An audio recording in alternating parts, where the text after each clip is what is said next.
Hey everyone, I have been asked multiple times to do a tutorial on how I do the mats.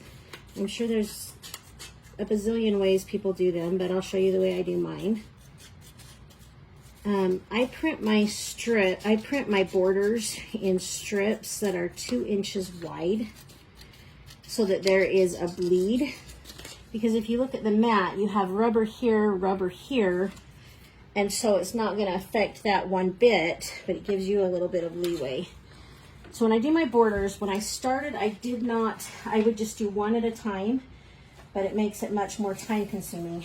I would suggest that until you get your, until you are really comfortable with doing it, that you make sure that I would just do one at a time until you make sure that you're good and comfortable doing it.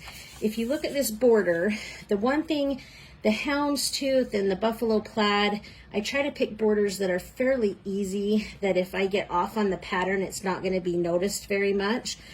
The one thing I do try to always do is check and see. So for me, I like to have the thicker box facing outward toward the outside of the mat. So then I just line them up like that. Make sure you I always put a piece of paper on the bottom of my mat as well, just to protect, in case something's gotten on the mat. While that's going, I do a firm pressure at 385 degrees for 60 seconds. But I wanted to talk to you about a little bit about the borders. So when you're going to lay this down, you're going to lay this like this, and so that I don't have to line them up, I always will go underneath with one of them, and that helps hold it in place as well. The one thing you've got to do though is snip off any excess or it will show the white. So I just snip it right to in order to prevent that.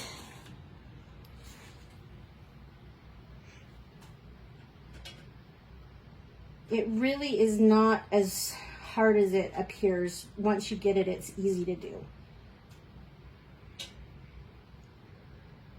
So we'll just wait another 16 seconds. My cameraman, my son, is mocking me.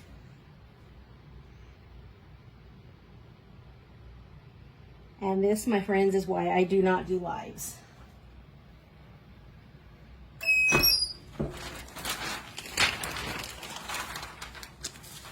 So if you can see, the coverage is really, really good if you have that bleed. And the buffalo plaids, those kind of borders are very forgiving. If you overlap, you can't tell. So again, this is going to be my main section. I'm just going to lay this along the top. Make sure that it's right in the middle so that it bleeds over onto both sides of the rubber. And then this is going to be my outside, so I'm going to lay it like this. So I'm going to trim this.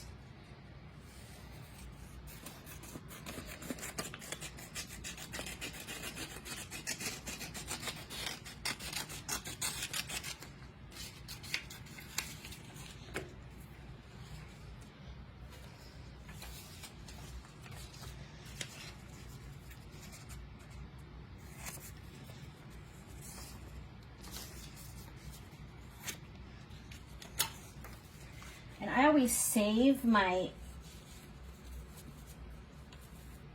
and then just make sure you're overlapping just a hair on the area that you've already done.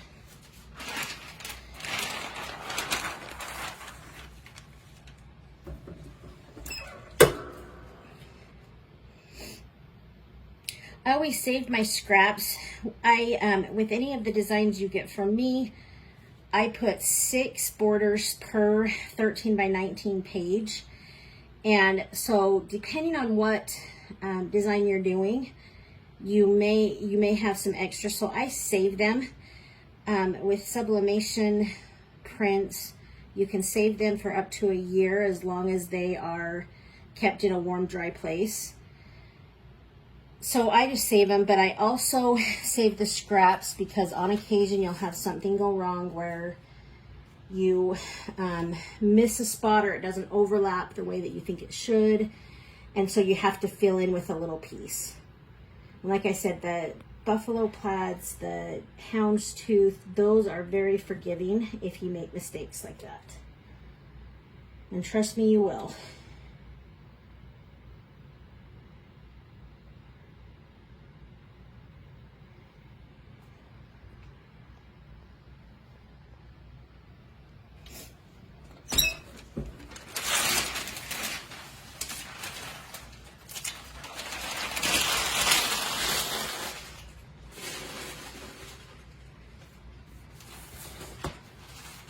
And then this section, I just do one long strand.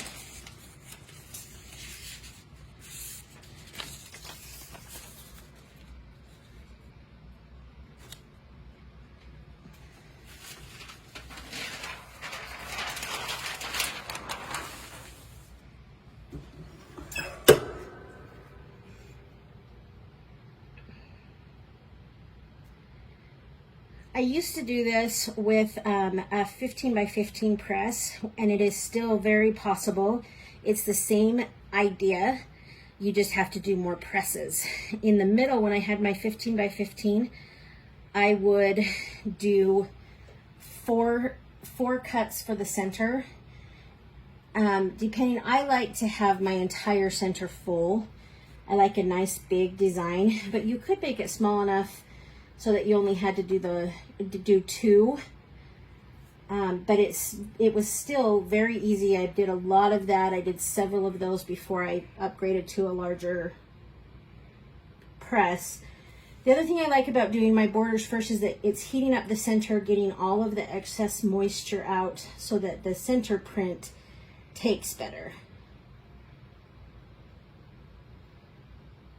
One thing I learned the hard way is make sure you get a heat gun, and check the temperature of your press, because I was having a hard time getting even pressure and it was my press and the temperature. So make sure that you take temperatures on your press, and you want to do it like the gun pointing up in about 2 inches and go. I was trying to shoot it and it's not effective, so hopefully you can learn from my blunders.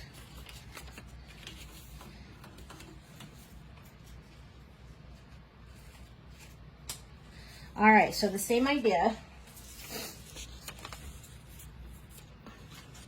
And I do try to line up, so if you see on the mat, we're at this piece here, so I always try to cut and make sure that that's my next one. And I'm going to want to cut this side to make sure that there's no white that's going to show underneath.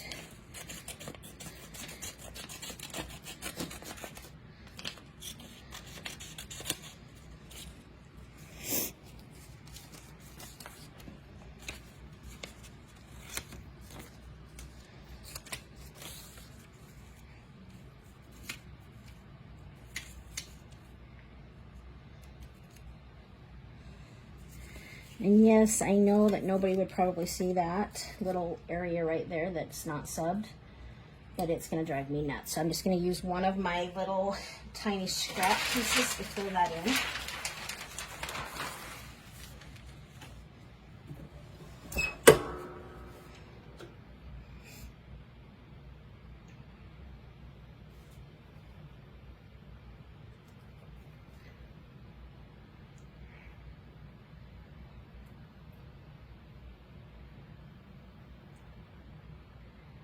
And we're just about there. I have found that the mats are a huge seller for me. It doesn't seem to matter. I do some for each season and / holiday.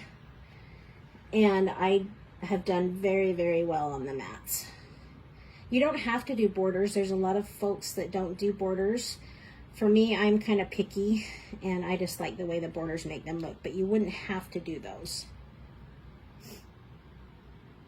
I sell them in my shop, in my Shopify shop. I sell them separately. I sell the center design separate from the borders, so you can mix or match, or if you're not comfortable doing the borders, you can just buy the center design and do those.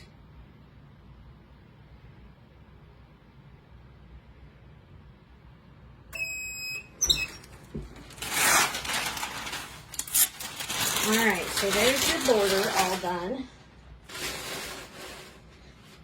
And then I line up my mat. I push it all the way to the back so the back of the mat is hitting the back of the press, and then just make it even on the press. And here is my center section.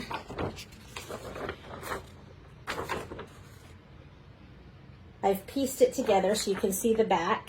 I've pieced it together so that it will work. And I just line that up.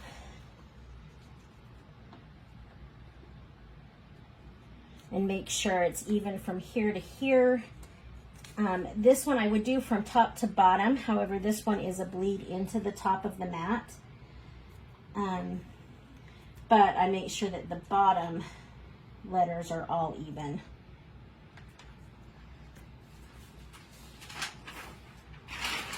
I'm not gonna lie, I have a fantastic husband that is very helpful in helping me do this, because for some reason, sometimes it's hard for me to see what's even.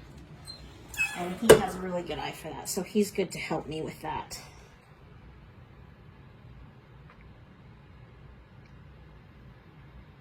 And then I just do the 60 seconds. Like I said, if you had a 15 by 15, what I would do is do 4 presses. So I do half, half, half, half. If you have a, so Colin, will you show them that other press over there? So if you have a swing away like this, what I would do with this one is I'd actually put it on a board. So all you had to do is move the board. And then you could tape your whole design together, and it's a lot easier than trying to piece it without getting a line. But I have both. I have the clam. I use the clam on this one. Unless I'm doing like the full center. If I'm doing the full center, just because my 16 by 20 goes long ways instead of wide, then I'll use that so that I get a better coverage. And there's your center.